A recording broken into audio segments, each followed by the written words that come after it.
সবচাইতে বেশি দয়া, বেশি করুণার দাবিদার, সর্বোচ্চ সমবেদনার হকদার, সমাজে যাদের প্রতি সর্বোচ্চ সম্মান প্রদর্শন করা উচিত।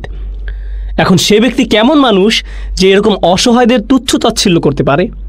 কতটা জঘন্য, পৈশাচিক মানুষ সে, বুঝতে পারছেন নিশ্চয়ই।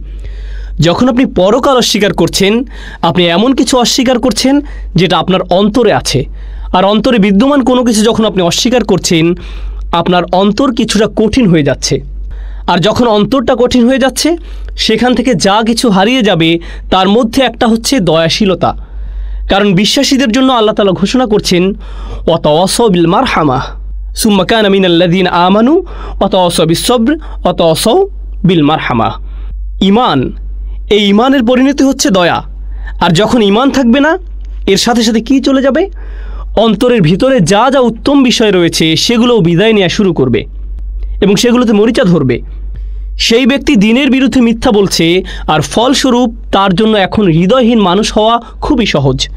ইয়াতিমকে সে সহজেই গলা ধাক্কা দিচ্ছে। ইয়াদুউল ইয়াতিম, আরবিতে দা শব্দটি দ্বারা বোঝায় কাউকে এমনভাবে ধাক্কা দিয়ে দূরে সরিয়ে দেয়া যাতে সে পাল্টা ধাক্কা দিতে না পারে। আরবিতে ভিন্ন আঘাতের জন্য রয়েছে ভিন্ন শব্দ। দা হচ্ছে কাউকে ভালোভাবে দূরে সরিয়ে দেয়া। দা কাউকে ভীত করার জন্যও ব্যবহৃত হয়। ঘাড় ধরে কাউকে জনসমাবেশ থেকে বের করে দিতে এর প্রয়োগ হয়। বের হয়ে যাও, দরজা থেকে লাথি মেরে বের করে দেওয়ার মতো এরকম আচরণ হয় সে ব্যক্তির ইয়াতিমদের প্রতি। আর হ্যাঁ, জানেন কি, ইয়াতিম হচ্ছে সে যার ব্যাপারে আল্লাহ তাআলা খুবই অনুভূতিপ্রবণ। অনাথ অবস্থার এই ধারণা, আল্লাহ আজ্জা জাল্লা এই ব্যাপারে এতই আবেগী। সূরা নিসাতে আমরা ভেবে থাকি এই সূরা নিশ্চয়ই নারীদের নিয়ে আলোচনা করবে, অথচ দেখুন এটা কিভাবে শুরু হচ্ছে। ওয়া আতুল ইয়াতামা আমওয়ালাহুম, ওয়া আতুল ইয়াতামা অর্থাৎ ইয়াতিমরা। রাসূলুল্লাহ সাল্লাল্লাহু আলাইহি সাল্লামকে কোরআনে সতর্ক করা হয়েছে।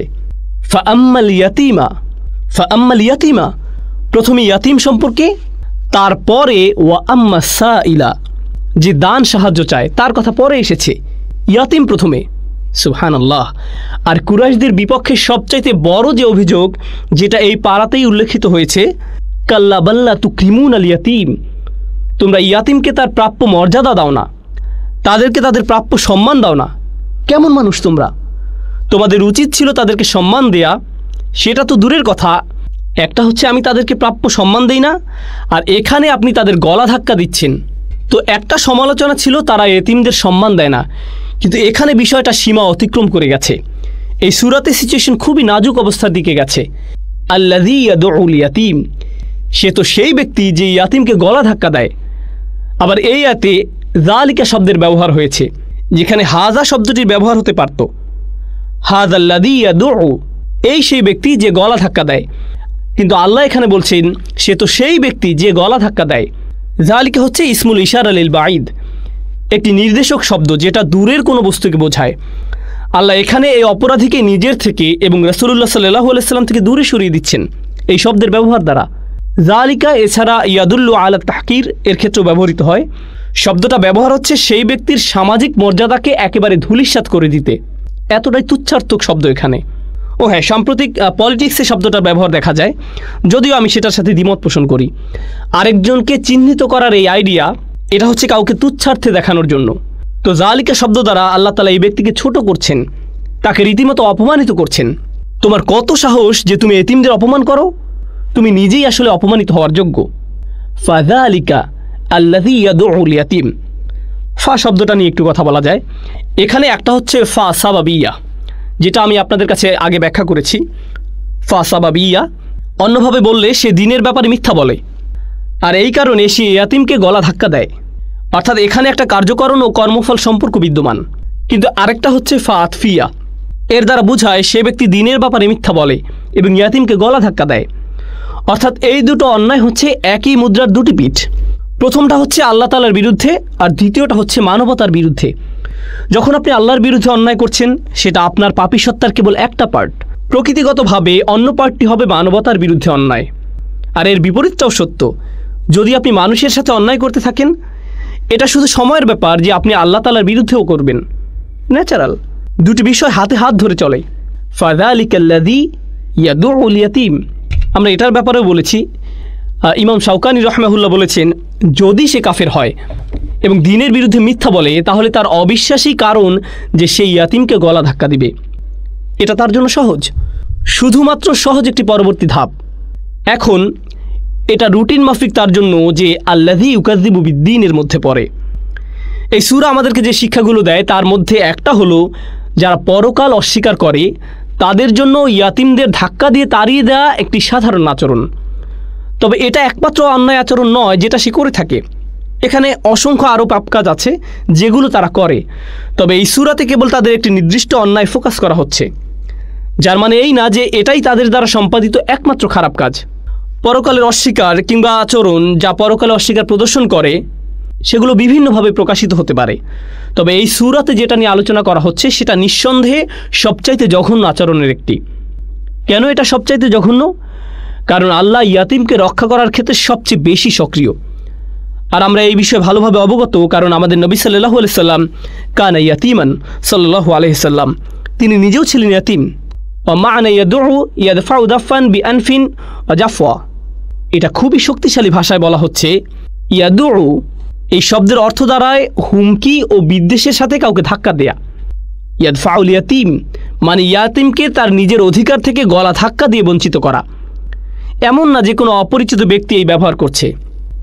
আপনি রাস্তা দিয়ে হেঁটে যাচ্ছেন, কে জানে আপনি ইয়াতিম না অন্য কিছু, কিন্তু যারা তাকে চেনে, তার পরিবার, প্রতিবেশী, সেসব মানুষ যাদের কাছে সে পরিচিত, যারা জানে যে ইয়াতিমের তাদের উপর অধিকার রয়েছে, তারাই দেখা যাচ্ছে ইয়াতিমকে গলা ধাক্কা দিচ্ছে এবং তাদের অধিকার থেকে বঞ্চিত করছে। সে এসেছে অবশিষ্ট খাবার থেকে একটু নিতে, না তুমি বের হয়ে যাও।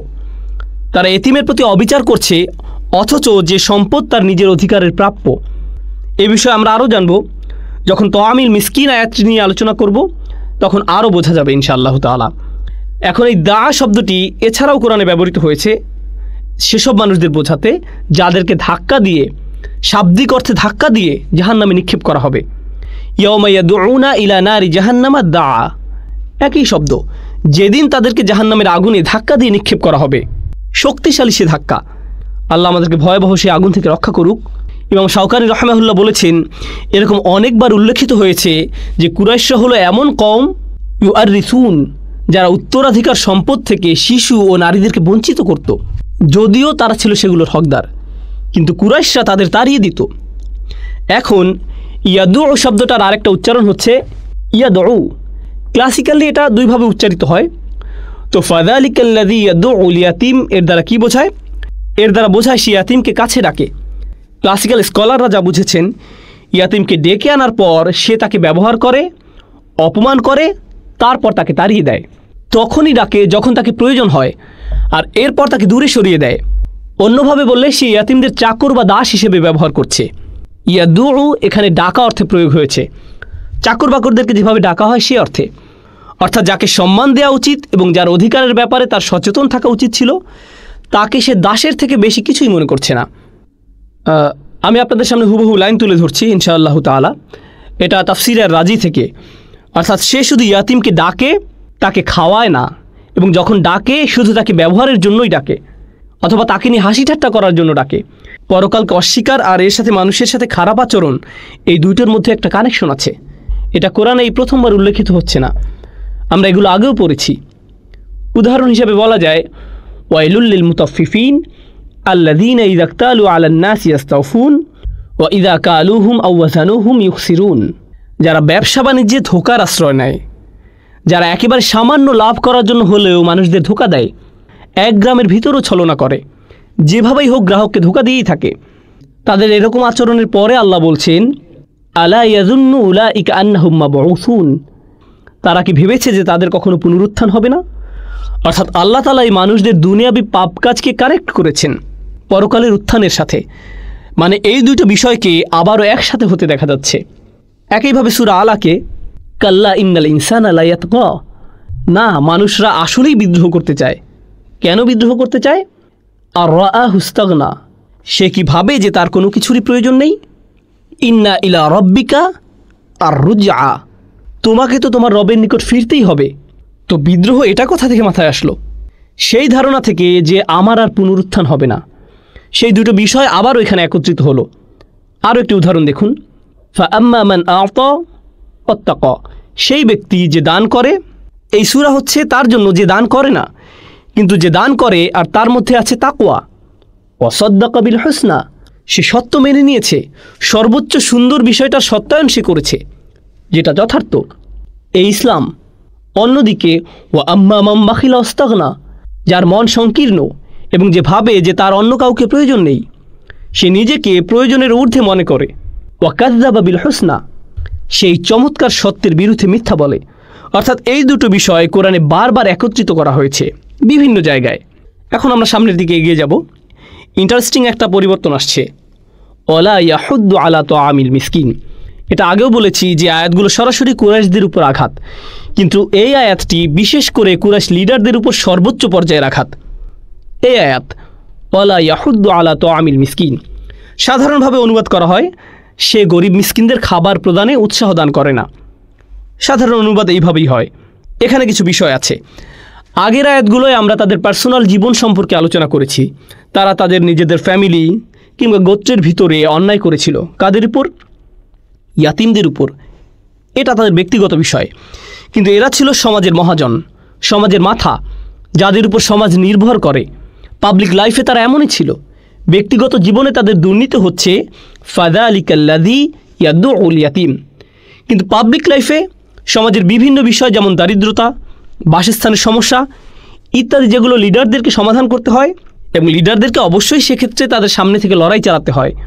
তাদের স্লোগান থাকা উচিত, আমাদের সমাজের বাসস্থান সমস্যা, খাদ্যাভাবের সমস্যা, আরও যা যা আছে ইত্যাদি ইত্যাদি। সামাজিক সেবা বলতে যেগুলোকে বোঝায়, সহজ ভাষায় সমাজকে সেবা করা। কিন্তু তারা যদি হয় পলিটিশিয়ান, যেমনটা তারা ছিল, দুর্নীতিতে পরিপূর্ণ, তাহলে যাদের খুবই প্রয়োজন তাদের সেবা দেওয়ার পরিবর্তে এরা আরও লুটপাটের সেবা প্রয়োগ করে। তাদের ব্যবহার উল্টো হয়ে যায়। তারা জানে যে তাদেরকে ক্ষমতায় গোত্রের দরিদ্ররা আনেনি, বরং ক্ষমতায় এনেছে ধনীরা। এজন্য তারা গরিবদের এজেন্ডার দিকে লক্ষ্য না দিয়ে ধনীদের এজেন্ডা রক্ষা নিয়ে ব্যস্ত থাকে। আর তারা বিষয়টা সমাজের সামনে তোলেও না। ওই সমস্যাগুলোতে তারা নিজস্ব কোনো লাভ দেখে না। যখন আপনার হাতে ক্ষমতা থাকে, এটা হচ্ছে আপনার টাকা বানানোর সময় এবং ক্ষমতা বৃদ্ধির সময়। স্বাভাবিক যে আপনি গরিব দুঃখীদের সাহায্য করে কিছুই পাবেন না।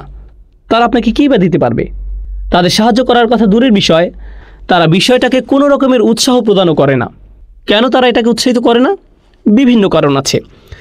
যদি তারা খাবার প্রদানে মানুষদের উৎসাহ দেয়, মানুষজন জিজ্ঞেস করবে, তাহলে তোমরা কেন দাও না? তোমার নিজের পরিবারের মধ্যেই তো ইয়াতিম পড়ে আছে, তুমি তাদের তো খাবার দিচ্ছ না, আর তুমি কিনা আমাদের বলছো? তো উৎসাহ দিলে মানুষজন সবার আগে তার দিকে তাকাবে, যে বলবে তার তো আগে করে দেখানোর কথা। তাই সে বিষয়টি পাশ কাটিয়ে যায়। আমি বলছি না, তোমরা বলো না, জেন্টলম্যান এগ্রিমেন্ট। কুরাইশদের দুর্নীতিবাজ মানুষদের অ্যাটিটিউড ছিল ঠিক এই রকম, যেটা এখানে সামনে তুলে আনা হচ্ছে। আমরা জানি কেন তুমি এটা নিয়ে কথা বলতে চাও না। আল্লাহ তাদের ধরিয়ে দিচ্ছেন, আমি জানি কেন তুমি বিষয়টা সামনে আনো না। আমি জানি এটা তোমার অন্তরের বিশ্বাসেরই সমস্যা। তুমি সর্বদাই দেখছো রাস্তাঘাটে মানুষ না খেয়ে পড়ে আছে, অথচ তোমাদের কোষাগার অর্থে পরিপূর্ণ, কিন্তু এই ধন তুমি কোনোভাবেই গরিবদের জন্য খরচ করতে চাইবে না। আমরা জানি সেটা কেন। কারণ এই কোষাগার তুমি অন্য উদ্দেশ্যের জন্য বাঁচিয়ে রাখতে চাও, এবং তুমি নিজের মুখ কোনোভাবেই এই গরিব দুঃখীদের অধিকারের পক্ষে তুলবে না, যদি না তারা বিনিময়ে তোমাকেও বিশালভাবে দান করে তোমার উদ্দেশ্য হাসিলের জন্য। হ্যাঁ, সেক্ষেত্রে তুমি তাদের পক্ষে কথা বলবে। এছাড়া এই মানুষরা তোমার চোখে মূল্যহীন। এটা চিরন্তন। অতীতে যেমন ছিল এখনও ঠিক তেমনি আছে, কিছুই পাল্টায়নি। এই দেশ ওই দেশ এমন কিছুই না, এটা সব দেশে চলছে। এটাই দুনিয়ার রাজনীতি। লিডারশিপ পজিশনে যারা থাকে, যাদের অধিকারের পক্ষে প্রথমে তাদের কথা বলার কথা, তাদেরকেই পদদলিত করে নিজেদের স্বার্থতা হাসিল করে, এবং আল্লাহ আজ্জা জাল্লা তাদের জালিয়াতি তাদের মুখের উপর প্রকাশ করে দেন। ওয়ালা ইয়াহুদ্দু আলা তাআমিল মিসকিন। আরবিতে হাদ্দা শব্দটি হাসা শব্দের সিমিলার। দুটো শব্দই কোনো কিছুকে উপরে ওঠাচ্ছে কিংবা কোনো কিছুকে সামনে ঠেলে যাচ্ছে বোঝাতে ব্যবহৃত হয়। কোনো কিছুকে নাড়াচ্ছে, যেমন পড়া অবস্থা থেকে উঠে কোনো বস্তু এগিয়ে যাচ্ছে, এটা হচ্ছে হাসা, অর্থাৎ সিন এর সাথে। কিন্তু বস্তু নয়, এমন কিছু যেমন কোনো এজেন্ডা কিংবা কোনো দল বা গোত্রকে উৎসাহ দান করা যাতে তারা সামনে এগিয়ে যায়, তাহলে হাদ্দা শব্দটির ব্যবহার হয়। হাদ্দা শব্দটি এছাড়াও মানুষদের ভালো কোনো কিছুর দিকে উৎসাহ দিতে ব্যবহৃত হয়। তো এখানে সেই কুরাইশরা তারা এই ভালো কাজের দিকে মানুষদের উৎসাহিতও করে না, নিজেরা করা তো বহু দূরের বিষয়। আল্লাহ তাআলা এখানে বলছেন না ওয়ালা ইউতঈমুল মিসকিন, সে গরিবদের খাওয়ায় না। এটা তো বাদই। সে যেখানে ইয়াতিমদের ধাক্কা দিয়ে বের করে দেয় সেখানে ইয়াতিমদের খাওয়ায় না, এই কথা বলার কোনো মানে হয় না। এখন এখানে আল্লাহ তাআলা মাসাকিন শব্দটা ব্যবহার করছেন না, ওয়ালা ইয়াহুদ্দু আলা তাআমিল মাসাকিন এরকম বলা হচ্ছে না, অর্থাৎ এখানে বহু বচনের ব্যবহার হচ্ছে না। আর মিসকিন হচ্ছে এক বচন, মানে সে একটাই ইয়াতিমকে নিয়েও চিন্তিত নয়। অনেকজন তো প্রশ্নই আসে না, তার কিছুই যায় আসে না। আর এসব ক্ষেত্রে এক বচনের ব্যবহারের বিশেষ কারণ আছে, কারণ অপরাধীরা একসাথে সকল এতিমদের কথা স্মরণ না করে একজন নির্দিষ্ট এতিমের কথা স্মরণ করছে। এখানে ইতামা ব্যবহৃত হয়নি, ইয়াতিম। আবার মাসাকিন ব্যবহৃত হয়নি, হয়েছে মিসকিন। এক বচনের ব্যবহার দ্বারা নির্দিষ্ট কোনো মিসকিন কিংবা ইয়াতিমের দিকে অপরাধীদের ইঙ্গিত করা হচ্ছে, যাদের প্রতি তারা অন্যায় করেছে। এতে করে তাদের মন সামগ্রিক বিষয় বিবেচনা না করে সরাসরি তাদের সেই নির্দিষ্ট আচরণের কথা স্মরণ করছে। আল্লাহ আজ্জা জাল্লাহ তাদেরকে সাইকোলজিক্যালি তাদের অপরাধের কথা মনে করে ইঙ্গিত দিচ্ছেন যে আমি জানি তোমরা কি করে থাকো, সেই মিসকিনের সাথে তুমি কি করছো সেটা আমি জানি। ওয়ালা ইয়াহুদ্দু আলা তাআমিল মিসকিন। জেনে রাখুন, মানুষদের উৎসাহিত করার জন্য আরেকটি শব্দ হচ্ছে হারওয়াদা। এটা আরেকটি শব্দ, শুধুমাত্র শাব্দিক জ্ঞানের জন্য বললাম। হাসিস, হাসা যেটা কুরআনেও আছে, তারপর আছে হাদ্দ যেটা মানুষদের ভালো কিছু করতে উৎসাহ প্রদান করতে ব্যবহৃত হয়, অনুপ্রেরণা যোগাতে, মোটিভেট করার জন্য বলা হয়। এবং যেই কাজটা পলিটিশিয়ানরা, লিডাররা খুব ভালো পারে, তারা মাইকটা হাতে নেয় আর মানুষদের একসাথে হয়ে ভালো কিছু করতে চমৎকারভাবে উৎসাহিত করে, তারা মানুষদের সংহত করতে পারে। কিন্তু সেই অপরাধী ব্যক্তি এক্ষেত্রে এটা করে না। এছাড়াও আছে হাররদা শব্দটি, যেটা রাসূলুল্লাহ সাল্লাল্লাহু আলাইহি ওয়াসাল্লামের জন্য ব্যবহৃত হয়েছিল। হাররিদিল মুমিনিনা ইয়া আইয়ুহান নবী হাররিদিল মুমিনিনা আলাল কিতাল, মুমিনদের যুদ্ধে যেতে উৎসাহিত করো। হাররদা হচ্ছে যখন আপনি কাউকে কোনো কিছু করতে উৎসাহিত করেন এবং সে যদি সেটা না করে তাহলে বড় ক্ষতি হয়ে যাবে, তো ভালো হয় আগেভাগেই সেটা করে ফেলেন। চলুন আগে করে ফেলি, অন্যথায় বিপদ হতে পারে। এটাই হাররদা। এখন আসুন এই আয়াতে ওয়ালা ইয়াহুদ্দু আলা তাআমিল মিসকিন, এটার আরও কিছু ব্যাখ্যা দেখা যাক। ওয়ালা ইয়াহুদ্দু নাফসাহু, সে তো নিজেকেও অনুপ্রাণিত করে না। ওয়ালা আহলাহু, নিজের পরিবারকেও না। ওয়ালা গায়রাহুম আলা যালিক, অন্য কাউকেই করে না। যালিকা বুখলুম বিল মাল, এটা শুধুমাত্রই ধন সম্পদের প্রতি তাদের সস্তা আবেগের কারণে। আও তাকদিবান বিল জাযা, অথবা প্রতিদান দিবসের সরাসরি অস্বীকার। অন্যভাবে বললে এই অসহায়দের অধিকার সম্পর্কে কেই বা জিজ্ঞেস করতে আসবে, তাদের পক্ষে কেই বা লড়বে, আমার কোনো সমস্যাই হবে না।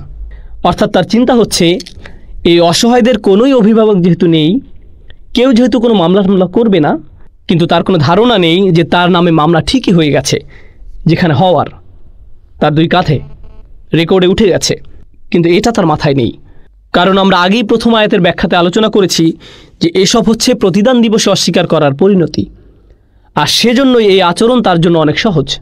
এরপর আসুন ইদাফাতু তাআমিল আল মিসকিন, যারা গ্রামার ভালোবাসেন এখানে তাদের ভালো লাগবে। তাআমিল মিসকিন হচ্ছে মুদাফ ইলাইহ, অর্থাৎ সহজভাবে বললে মিসকিনের নিজের খাবার। মাসকানা, যে নিজেকে সাহায্য করতে পারে না, এটা সুকুন থেকে, তারা একটা নির্দিষ্ট জায়গায় আবদ্ধ আর এটা থেকে বের হতে পারছে না, আটকে গেছে। আপনি যদি সাহায্য না করেন সে এটা থেকে বের হতে পারবে না। কিছু মানুষ থাকে যারা নিজেদের অবস্থার পরিবর্তন করতে পারে, ডিরেকশন চেঞ্জ করতে পারে, কিছু না কিছু করেই ফেলে। অন্যরা একটা নির্দিষ্ট সিচুয়েশনে আটকে যায়, কিছুই করতে পারে না, চেষ্টা করলেও পরিবর্তন আনতে পারে না। তারা নিজেদের সাহায্য করতে পারে না, করলেও পরিবর্তন আনতে পারে না। এরাই হচ্ছে মিসকিন। তারা নিজেদের সাহায্য করতে পারবে না, আপনার তাদের সাহায্য করতে হবে। একটা অসহায় অবস্থার সম্মুখীন তারা। এখানে খাবারটাকে মিসকিনদের নিজের খাবার বলার মাধ্যমে, চলুন দেখি তাফসিরে এর দ্বারা যা বোঝায়, এই খাবারটা আসলে মিসকিনের নিজের অধিকার, এটা তারই। আল্লাহ বলেননি তারা ইয়াতিমদের প্রতি খাবার পাঠাতে উৎসাহিত করে না, বরং বলছেন ইয়াতিমের খাবার তাকে দিতে উৎসাহিত করে না। আপনি যদি বলেন অসহায় মানুষদের খাবার অথবা অসহায়দের খাবার, যেমন আমি যদি বলি আমার খাবার, এর মানে হচ্ছে এই খাবারের মালিক আমি। আল্লাহ তাআলা এখানে বোঝাচ্ছেন তারা অসহায়দের খাবার দিতে অন্য মানুষদের উৎসাহিত করে না, যে খাবারের মালিক এই অসহায়রাই। অন্যভাবে বললে তারা সাহায্য সহযোগিতার ক্ষেত্রে মানুষদের মুখে শুধু তালা মেরেই রাখছে না। আর তারা কেন এমন করছে? কারণ অন্যরা ইয়াতিমদের সাহায্য করে দিলে তাদের পকেটে যাবে কি। অন্যভাবে বললে তারা সাহায্য সহযোগিতার ক্ষেত্রে মানুষদের মুখে শুধু তালা মেরেই রাখছে না, তারা এমন কেন করছে? কারণ অন্যরা যদি ইয়াতিমদের সাহায্য করে তাহলে তাদের পকেটে কি যাবে? মানে বোঝা যাচ্ছে এই মানুষরা শুধু দান খয়রাতের কার্যক্রম বন্ধই করে দিচ্ছে না, সাথে এই দানের অর্থ ষড়যন্ত্রের মাধ্যমে নিজেরাই ভিতরে আত্মসাতের ব্যবস্থা করছে। কিন্তু এই অর্থ পুরোটাই সেই অসহায় মিসকিনদের। আলা তোয়ামিল মিসকিন। পরের ধাপে যাওয়া যাক। এটা এমন যে তারা অসহায়দের বঞ্চিত করছে ওদের নিজেদের অধিকার থেকেই। এর দ্বারা তাদের সর্বোচ্চ পর্যায়ের নিকৃষ্টতা প্রমাণিত হয়। আর তাদের অন্তরের কাঠিন্যতা, রূঢ়তা, সে কিভাবে এমন করতে পারে এই অসহায়দের সাথে? সে চ্যারিটিতে ব্যয় করছে এমনও নয়, এটা তো তাদেরই টাকা, আর সে এটা নিজের পকেটে ভরছে। কত নিকৃষ্ট হৃদয়ের মানুষেরা। আরেকটা ইন্টারেস্টিং বিষয় এখানে, আল্লাহ বলেননি ইতআম মানে খাওয়ানো, এই শব্দটা আল্লাহ এখানে ব্যবহার করেননি। আরবিতে ইতআম মানে হচ্ছে খাওয়ানো। ইংরেজিতে, বাংলায় অনেকে এটা সহজ অনুবাদ করেন এবং সে অসহায়দের খাওয়াতে উৎসাহিত করে না, কিংবা সে গরিবদের খাওয়ানোতে উৎসাহ প্রদান করে না। যদি আসলেই আয়াতে খাওয়ানো শব্দটি থাকতো তাহলে ইতআম শব্দটি ব্যবহৃত হতো, কিন্তু এখানে ইতআম নয় বরং তোয়াম শব্দটি ব্যবহৃত হয়েছে। দুটোর মধ্যে পার্থক্য কি? তোয়াম শব্দের অর্থ হচ্ছে খাবার। যখন আপনি বলছেন খাওয়ানো, বিষয়টি খুবই সাধারণ হয়ে যাচ্ছে, কিন্তু যখন আপনি বলছেন খাবার, তখন আপনি এমন কিছু বোঝাচ্ছেন যেটা আগে থেকেই তাদের নিজেদের ছিল। ইতআম বলতে কার্যক্রমটাকে বোঝায়, আর আপনি কাউকে খাওয়াচ্ছেন এর মানে এটা হয় না যে এই খাদ্য তাদের নিজেদের। আমি আপনাকে খাওয়াচ্ছি মানে এই খাবার আমার ছিল, এখন আপনাকে দিচ্ছি। কিন্তু আমি যদি আপনাকে খাবার দেই, আপনার খাবার, তার মানে সেই খাবার আপনার নিজেরই ছিল। তাই তোয়াম শব্দটা এখানে আসলে ইম্পর্ট্যান্ট। সুবহানাল্লাহ। সেই খাবার যেটার মালিক এই ইয়াতিমরাই। এর দ্বারা তো ইয়াতিমদের অধিকারের পক্ষে কথা বলার জন্য কাউকে উৎসাহিত করে না, যে অধিকার তাদের আগে থেকেই প্রাপ্য। আচ্ছা, এরপর আল্লাহ আযজা ওয়া জাল্লা মানুষদের নিকৃষ্ট জঘন্য অবস্থার বর্ণনার পর আল্লাহ তাআলা দৃশ্যপটের হঠাৎ পরিবর্তন ঘটালেন এবং তাদের ব্যাপারে কথা বলা শুরু করলেন যারা নামাজ পড়ে। ফাওয়াইলুল লিল মুসাল্লিন। আপনারা অবশ্যই জানেন মুসল্লি কাদের বলে? যারা নামাজ পড়ে তাদের। হঠাৎ করেই বিষয়বস্তু পরিবর্তিত হয়ে গেল। আপনাদের মনে আছে হয়তো আমি এই সূরাতে দুটি ভিন্ন গ্রুপের কথা বলেছিলাম, তবে সাথে এটাও বলেছিলাম যে আলোচনা সমালোচনার পরে আমরা বুঝবো যে আসলে গ্রুপ একটাই। প্রথমে আমরা যেটি বেশি জনপ্রিয় মত, অর্থাৎ এই সূরাতে দুইটি গ্রুপের কথা বলা হয়েছে বলে যারা মন্তব্য করেন তাদের যুক্তি নিয়ে ব্যাখ্যা আলোচনা করব। আয-যাম ওয়াত তাওবীখ এই আয়াতে, এর পরের আয়াতে ফাওয়াইলুল লিল মুসাল্লিন, তারপর পরিণতি স্বরূপ সর্বোচ্চ পর্যায়ের ধ্বংস এবং অভিশপ্ত অবস্থা ওয়াইল। আমরা ওয়াইল শব্দটি নিয়ে দীর্ঘ আলোচনা করেছি। কোথায়? ওয়াইলুল লিকুল্লি হুমাযাতিল লুমাযাহ, মনে আছে? ফাওয়াইলুল ইয়াউমাইযিল লিল মুকাদ্দিবিন। এই আয়াত খুবই শক্তিশালী, কারণ আল্লাহ এখানে ফাওয়াইলুল লিল মুসাল্লিন, ভয়াবহ ধ্বংস আপতিত হবে তাদের উপর যারা নামাজ পড়ে সেই বিশেষ দিনে। কোন বিশেষ দিনে? যেদিন বিচার হবে, যে বিচার দিবস তারা প্রথম আয়াতে অস্বীকার করেছে। আসলে না, এখানের আয়াতে আল্লাহ বলছেন এটা অলরেডি হয়ে গেছে। এখানে কোনো ইয়াউমাইদিন নেই, সেই বিশেষ দিনের উল্লেখ নেই। এখানে বলা হচ্ছে তারা ইতিমধ্যেই ধ্বংসে পতিত হয়েছে, অর্থাৎ এখনই এটা তাদের মাথার উপর ঘুরছে। মানে আল্লাহ তাদের তাৎক্ষণিকভাবে আতঙ্কিত করছেন, যেখানে অন্য সব জায়গায় আল্লাহ তাআলার বর্ণনা ভঙ্গি ভিন্ন। ফাওয়াইলুল ইয়াউমাইদিন লিল মুকাদ্দিবিন, কিন্তু এখানে ওয়াইলুল লিল মুসাল্লিন, ইয়াউমাইদিন লিল মুসাল্লিন নয়। তারা এখন এই মুহূর্তেই ধ্বংসের সামনে দাঁড়ানো। বলা যায় আল্লাহর ক্রোধ মুহূর্তেই তাদের উপর আপতিত হওয়ার জন্য প্রস্তুত। এখানে অন্য বিষয় হচ্ছে আল্লাহ আযজা ওয়া জাল্লা এটা বলেননি যে ফাওয়াইলুল লিল্লাযীনা হুম আন সালাতিহিম, তিনি এটাকে পাশ কাটিয়ে যাননি।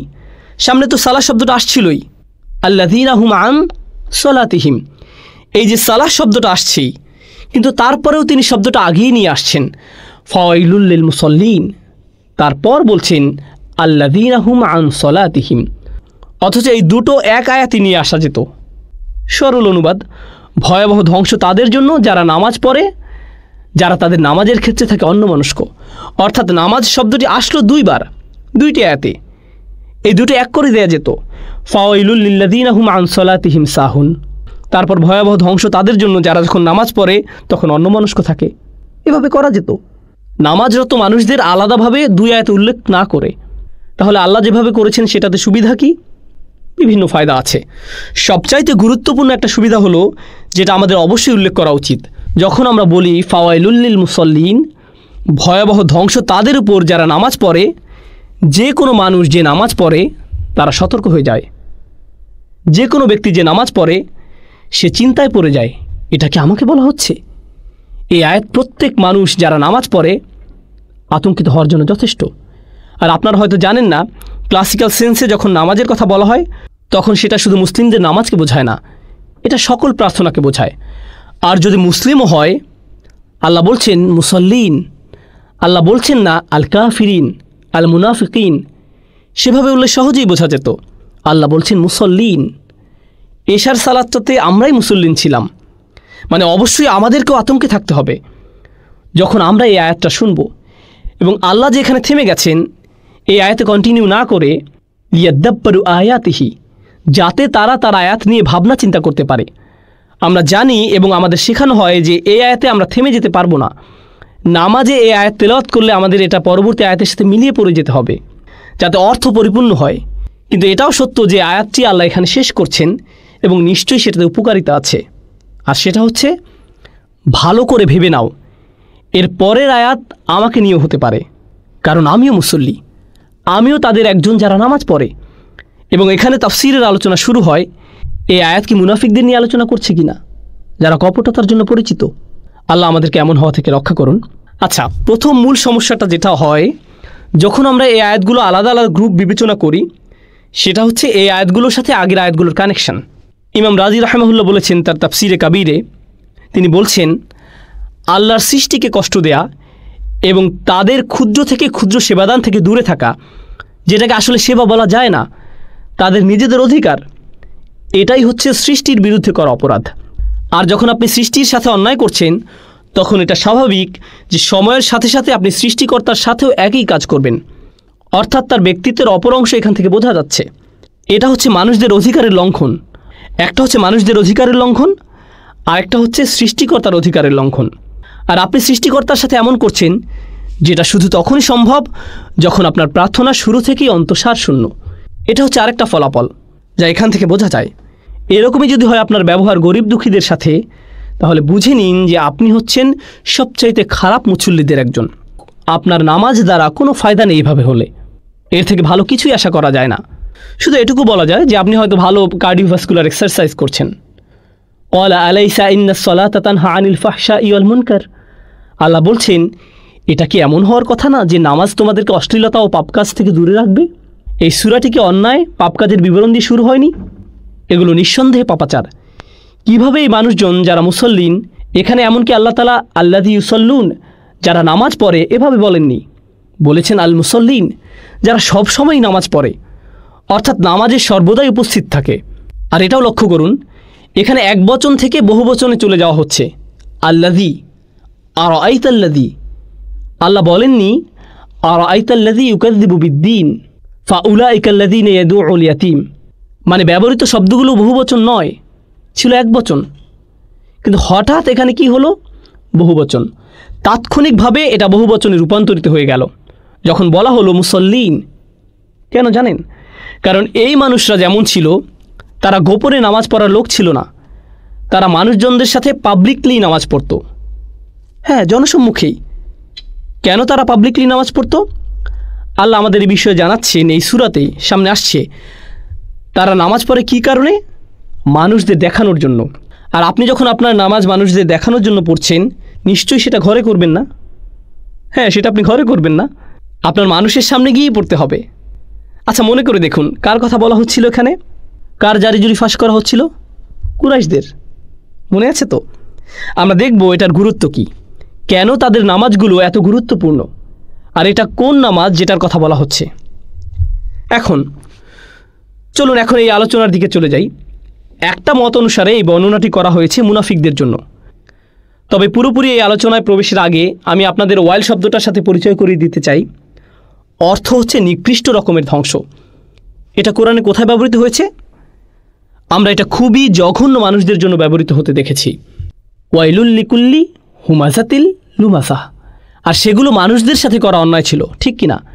আর এখন সেই একই ওয়াইল শব্দটার ব্যবহার হচ্ছে আল্লাহর সাথে করা অন্যায়ের ক্ষেত্রে। কারণ আল্লাহ ছাড়া অন্য কারোর জন্য যখন আপনি প্রার্থনা করছেন, সেটা আল্লাহর সাথে অন্যায় হয়ে যাচ্ছে। একটা অয়েল যখন মানুষরা অন্য মানুষদের সাথে অন্যায় করে তখন আসছে, আরেকটা অয়েল যখন মানুষরা আল্লাহর সাথে অন্যায় করে তখন আসছে।